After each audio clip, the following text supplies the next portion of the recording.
The Green Bay Packers have a linebacker problem, but doesn't everyone in the NFC? You are Locked On Packers, your daily Green Bay Packers podcast. Part of the Locked On Podcast Network, your team every day.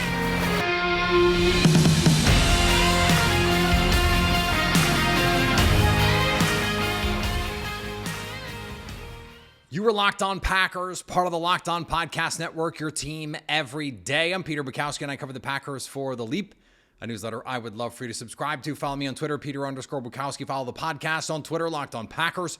Like us on Facebook. Subscribe to the podcast to iTunes, Spotify, Google Podcasts, wherever you find podcasts. You will find Locked On Packers, the #1 Packers podcast on the internet, and the show for fans who know what happened. They want to know why and how. Thanks to everyone who makes Locked On Packers their first listen every day. We hope you like starting your day with us as much as we like starting our day with you. Today's episode brought to you by our friends at Game Time. Download the Game Time app, create an account, and use code Locked On for $20 off your first ticket purchase. Last minute tickets, the lowest price guaranteed. That's Game Time. I was looking at how the Packers stack up to their peers in the NFC. And I was, okay, what is the deficiencies? What are the strengths? What are the weaknesses? And you do have to remember in all this that if you are poor at a position group, that only matters if teams can exploit it. So I want to caveat this conversation that way. It doesn't matter if you have a bad offensive line if the opponent has a bad defensive line. It doesn't matter if your quarterback can't handle pressure if your opponent can't generate pressure.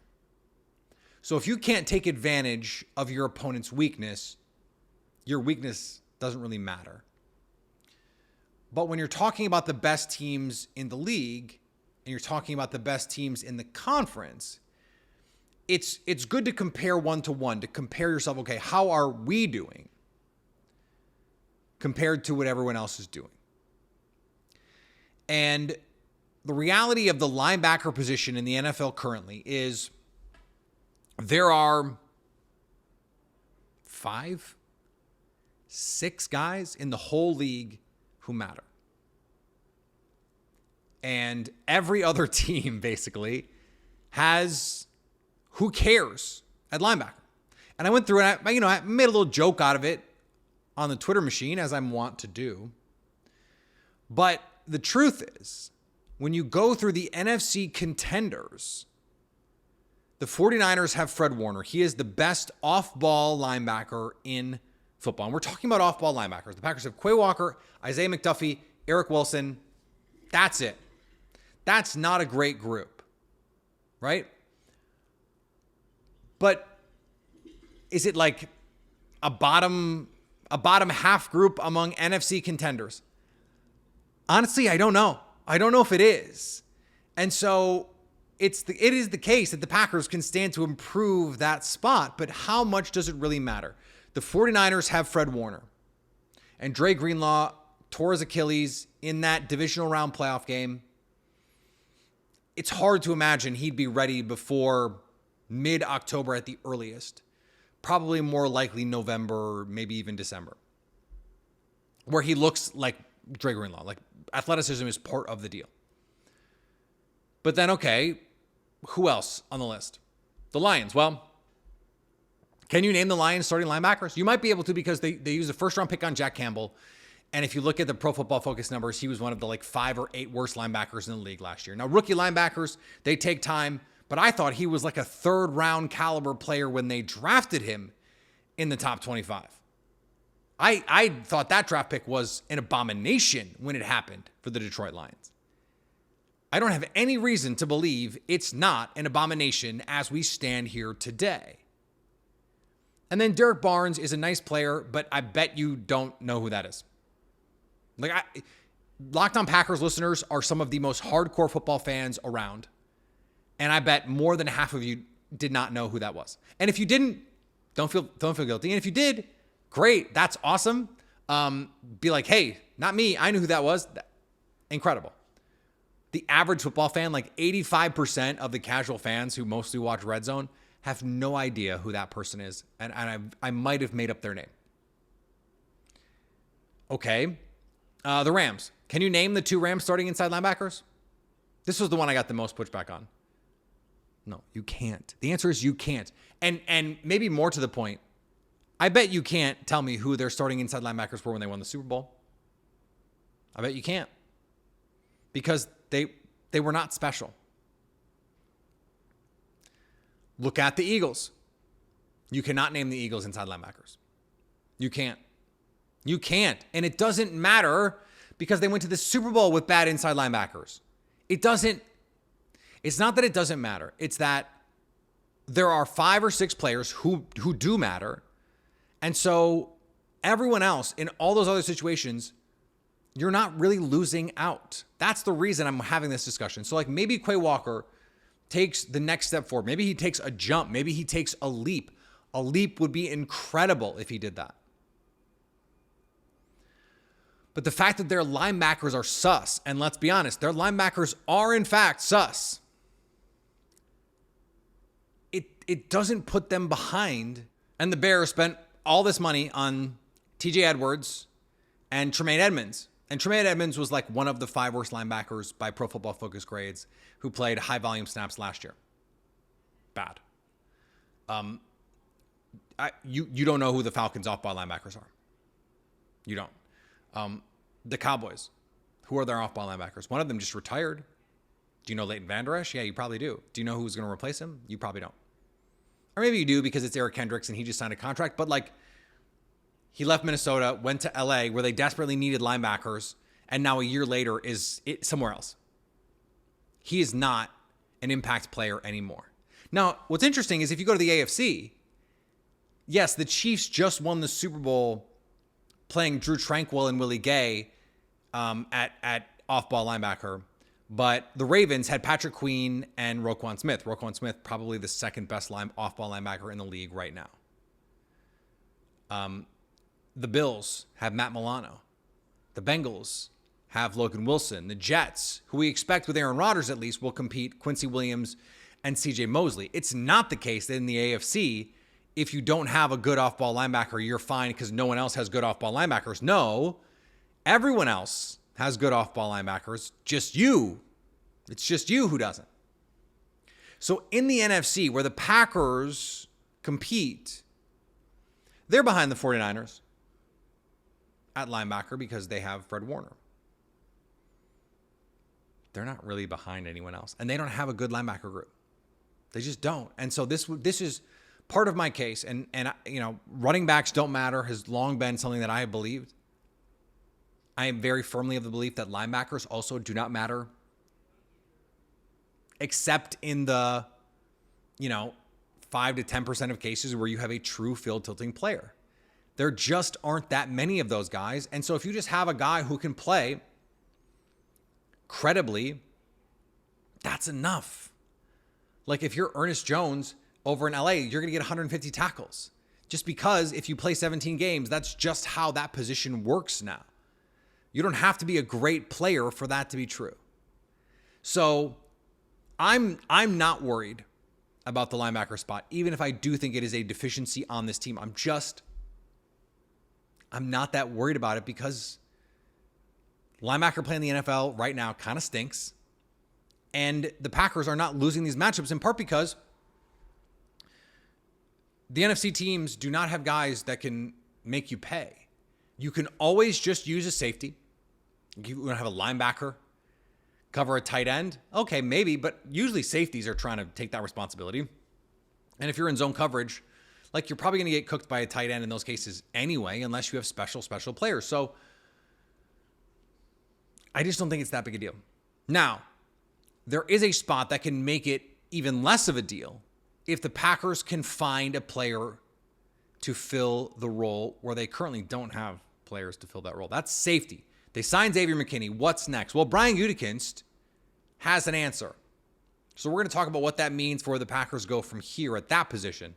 That's next on Locked On Packers. Today's episode brought to you by our friends at FanDuel. Say goodbye to busted brackets because FanDuel lets you bet on every game of the tournament. The women's tournament, the men's tournament. You might be paying more attention to one over the other. These days, the women's tournament, to me, much more exciting. Right now, men's tournament's kind of been a little chalky. Not that fun. Women's tournament's chalky too, but you got Caitlin Clark and you've got Gigi Watkins and you've got all these great Angel Reese and Haley Van Lith and all these great stars where it's like in the men's game, you're like, who do I care about? Who do I really want to worry about? Why don't you bet on a game that's actually going to be fun to watch? Whether you're betting on a big upset or a one seed, it's time to go dancing on America's #1 sports book. Right now, new customers get $200 in bonus bets if your first $5 bet wins. That's $200 to use on point spreads, money lines. You can even pick who's going to win it all. Just visit FanDuel.com/lockedon and bet on college hoops until they cut down the nets. And thanks to everyone who makes Locked On Packers their first listen every day. We hope you like starting your day with us as much as we like starting our day with you. Are you watching Fox Sports and ESPN on your TV all day? Have to turn down the volume with all the shouting? Make the switch to Locked On Sports today. A free 24/7 sports streaming channel programmed for you every day with the biggest stories without all the screaming. Locked On Sports Today brings you the can't-miss analysis, opinions, and news you need, streaming 24/7 on YouTube or on the free Amazon Fire TV channels app, part of the Locked On Podcast Network, your team every day. Brian Gutekunst was asked point blank, do you consider going out and signing another safety, Justin Simmons perhaps, or would you prefer to draft someone? And Brian Gutekunst's response was, and this is a quote now, certainly I think we'd always prefer to have a younger guy that's going to have his best football ahead of him. Now that is Xavier McKinney, who's 24, going to be 25. And Goody mentioned that it is unique to have an opportunity to sign a player like that. One of the best safeties in the game, according to Gutekunst. Now, on the other hand, he would not rule out making a splash at safety if that came up. Now, whether that is trade or free agency, we'll see. So, what they want is a young player at the position. Not necessarily the draft, because there are still some young players in free agency, and I want to flag one name. Julian Blackman, the former Colts safety. He's 25 years old, coming off the most productive year of his career, 88 tackles. Last year, that was a career high. A former third-round pick, so we're talking about top 100 type of pedigree for the Packers if they were to make a move like this. You may remember from a game in 2020 where he punched the ball out of Marquez Valdes-Scantling's hands on what could have been the game-tying or go-ahead possession late in the fourth quarter. Blackman has played in Matt Eberflus's two-high safety scheme. Then last year, Gus Bradley's scheme, he played some single high, played some strong safety in the box, and there were games where he would play majority deep. There were games when he played majority box. That sort of versatility, I think, gives you an opportunity. You get a young player, and you're getting someone who is really good. You're not getting someone who is like, okay, well, what are they in the draft? I don't know.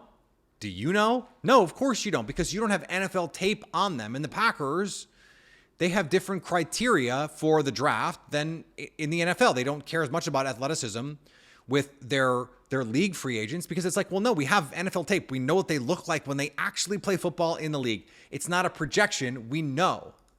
We know what Julian Blackman looks like. He's a really good young player. I don't know why he doesn't already have a deal. Went to San Francisco, they couldn't get a deal done. Went to Buffalo, they couldn't get a deal done. Both those teams need safeties.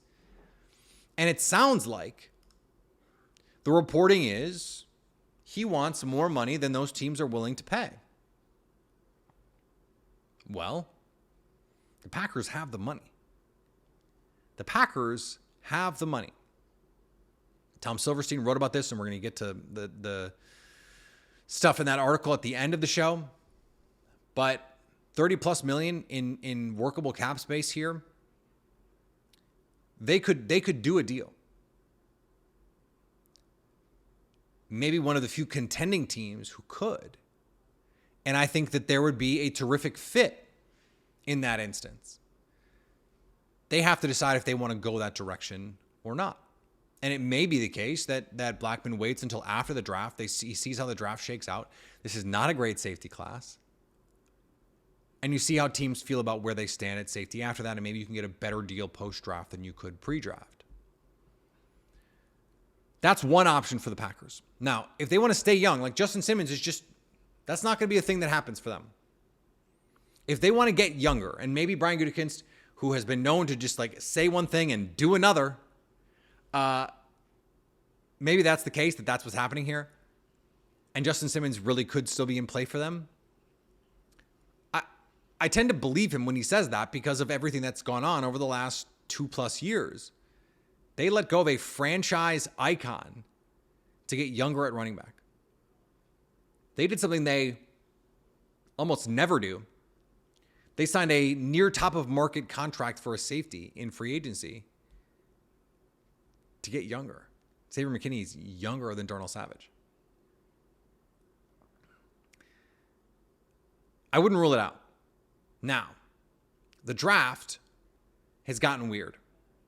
When you look at the consensus board, The Athletic put together a consensus board. So we're talking about rankings from across the internet. The only top 50 player is Tyler Nubin, the safety from Minnesota, who just put together a relative athletic score under 3. So whether you like the tape or not, and we've talked about this, everydayers are going to get sick of me hearing about it, or going to get sick of hearing about it from me. He's just not a Packer. Now, if he falls to like the 4th or 5th round and he's still there and backers have a chance to draft him, like, yeah, I think they would consider that. But like the athleticism is just not there. If they're going to use premium draft capital on a safety, someone like Javon Bullard, who's the 54th player on the consensus big board, you could get him if you could get him at 58. If you could trade down maybe from 41, you get an offensive lineman in the first, or maybe you get a corner in the first. There are a lot of ways this could go. But that's one approach. Premium draft capital. Like if you love Javon Bullard and you think he can play the slot, you think he can play deep half, you think he can play some deep middle, you think he can play everywhere on your defense, 41 for that level of play, I don't think that's crazy for the Packers, given where they are in their development cycle. The other option here is just like throw day 3 picks at it.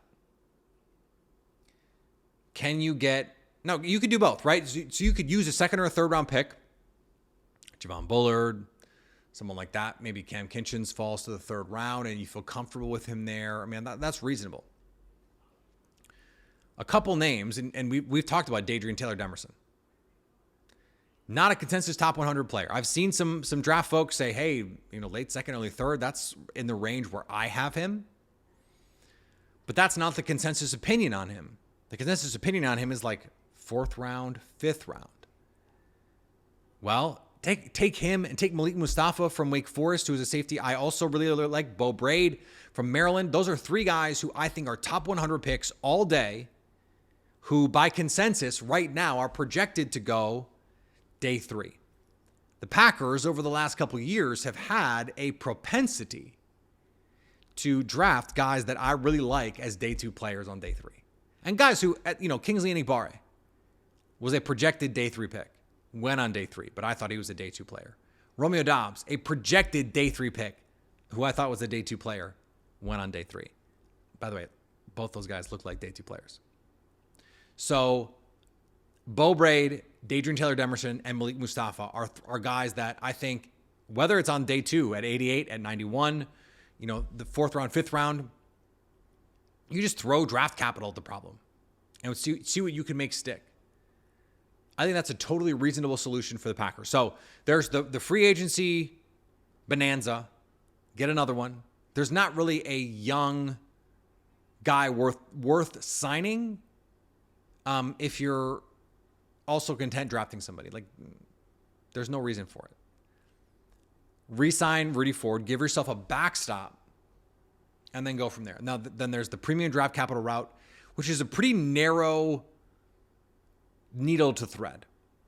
because there's not someone at 25 to take. I'm not even sure there's someone at 41 to take. And so then you're like, okay, well then you need to make sure that guy falls to 58, and that becomes problematic. So if you miss out at 58, then maybe you're reaching at 88, reaching at 91, though for me, guys like Braid, Mustafa, DTD, those aren't reaches in the third round for me. So the Packers have a lot of options here, and getting the right safety can mitigate the issues that you have at linebacker, such that you have issues because, as we discussed in the first segment, they don't have any worse issues than anyone else, at least not in the NFC. So that's something to keep in mind here as well. All right, we have some reporting on the future of a couple key Packers, and I want to talk about it. We're going to do that next here on Locked On Packers. Today's episode brought to you by our friends at Game Time. Last minute tickets, the lowest price guaranteed, takes the guesswork out of buying tickets with killer last minute deals, all in prices, views from your seat, and the best price guaranteed. They've got zone deals, flash deals. It's easy to find and buy tickets for every kind of event in your area. That's football, basketball, baseball, concerts, comedy, theater, plenty more. They've got deals on tickets right up to the start of the event. In fact, even an hour after it starts, it's the place to find last minute seats. So what are you waiting for? Go give Game Time a chance. And the Game Time guarantee means you'll always get the best price. If you find tickets in the same section and row for less, Game Time will credit you 110% of the difference. So take the guesswork out of buying tickets with Game Time. Download the Game Time app, create an account, use code LOCKEDON for $20 off your first purchase. Terms apply. Again, create an account and redeem code LOCKEDON for $20 off. Download Game Time today. Last minute tickets, the lowest price guaranteed. And thanks to everyone who makes Locked On Packers their first listen every day. Locked On has launched the first ever national sports 24/7 streaming channel on YouTube. And now it's also available on the Amazon Fire TV and the free Fire TV channels app. Locked On Sports Today is here for you 24/7, covering the top sports stories of the day with the local experts of Locked On, plus our national shows covering every league. Find Locked On Sports Today, now available on the free Fire TV channels app. We got some reporting earlier this week on the future of two Packers. We knew what was going on with Jordan Love. The Packers were going to pay him at the top of the market. Tom Silverstein reporting that we're talking about a $50 million a year deal. Now, they also are not going to change. This is Tom's reporting now. They don't want to change the way that they handle contracts. So it's going to be signing bonus money up front, fully guaranteed essentially in year one, because you're going to play that year. And then we'll see. Now, it's probably going to be a kind of deal where it's 4 years. It's really 2.5, where it's like you're probably going to play the third. Like, that's probably what's going to happen. This is not a surprise. The new stuff is, just as we put out a show talking about, Kenny Clark, what's the situation there? Could the Packers be interested in someone like Byron Murphy II? And the answer is no. They want to get a deal done. And Kenny Clark wants to get a deal done. Kenny wanted to get a deal done and was waiting for the Packers to be like, hey, Kenny, we want to get a deal done. This is at least my understanding of where we are. And so the Packers expect to do this deal. Now, I have spoken to some league sources. And one in particular told me, and someone who would definitely know this stuff, said, hey, look, there are a couple other players. And, it's not hard to think about who they are, who are going to get paid here, defensive tackles. And it would be smart for the Packers to do that ASAP, because Christian Wilkins just got paid $24+ million APY. If you let the market keep going, it's only going to drive the price up of Kenny Clark. Because there aren't many other guys in the league who affect the game the way he does as a nose tackle. There just aren't. Nose tackle or 3-tech, but period, interior defensive lineman. There are maybe half a dozen guys as good as he is, especially now with Aaron Donald retired. And then there's 3 or 4 who are better. Maybe 3 or 4. But if those guys get paid first, they set a new baseline. They decide, okay, well, this is what you're going to pay. Sorry, this is what you're going to pay. And that's the truth. So for the Packers, if you want to get it done, Christian Wilkins was the canary in the coal mine. Go get it done before this becomes an emergency, before you're looking at $30 million APY. Because, like, Derek Brown is going to get a contract in Carolina for a lot of money. And it's going to be more than 24 and a half. It's probably going to be 25, 26 million. And then the next guy is going to get 26 and a half. And then the next guy is going to get 27. And then all of a sudden you are looking down the barrel of having to pay Kenny Clark 28 plus million. Or, you know, that's just from a team building standpoint, you don't want to do that. From a fan standpoint, you're like, hey, like me personally, Kenny, go get your money. Go get your money. They're apparently not going to use it on stadium renovations for the draft because they're in a little, you know, tiff with the city of Green Bay. Go get your money, Kenny. I want that. Go get paid, brother. But for the Packers, that's not optimal team building strategy. So you want to get this done ASAP, especially because you're talking about a core defensive player who's still young, age 28 season. Go get this deal done. Go get this deal done. Now, that also creates an opportunity. So you get the Jordan Love done. Do you want to add money now? Do you want to add money later? That's the piece that the Packers are apparently, that is the holdup here with the Kenny Clark deal, reportedly. The Packers are going, okay, do we want to use the cap space now on Kenny Clark's deal, front load it, and then make it, you know, a little less onerous on the cap in subsequent years, or use the money now, say, because we're talking about 24 plus million on the cap this year. Can you reduce that burden a little bit, give yourself more money to play with, and then go out and make some moves? I think in order to answer that question, you have to be able to say, this is what the plan is with that money. Because for me, I'd want to say, okay, this team is good enough. I don't think they need to go out and spend money elsewhere. If you're not going to sign Justin Simmons, you can probably sign Julian Blackman and not worry about it that much. But if you're not going to sign Julian Blackman, then just give Kenny the money and have it count now.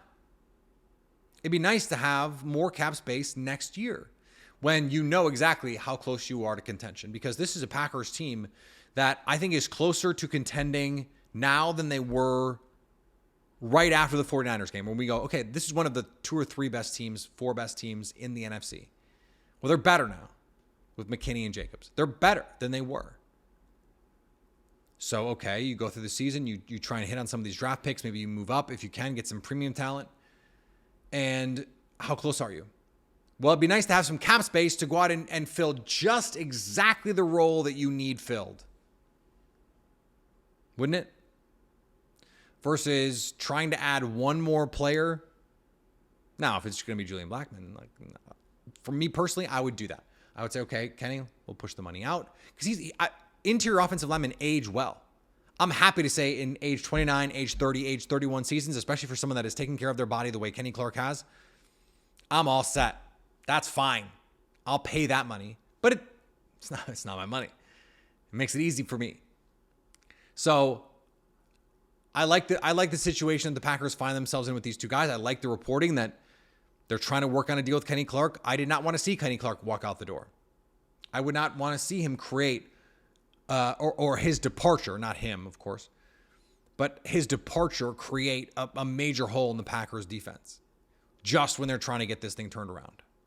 I think that's where the Packers find themselves, and I think it's one of the reasons why they have to get a deal done. So I think they will. All right, back tomorrow. Much more here from Locked On Packers. Follow me on Twitter, Peter_Bukowski. Follow the podcast on Twitter, Locked On Packers. Find us on Instagram, Locked On Packers. On Facebook, Locked On Packers. On TikTok, Locked On Packers. On YouTube, Locked On Packers. So you can stay Locked On Packers.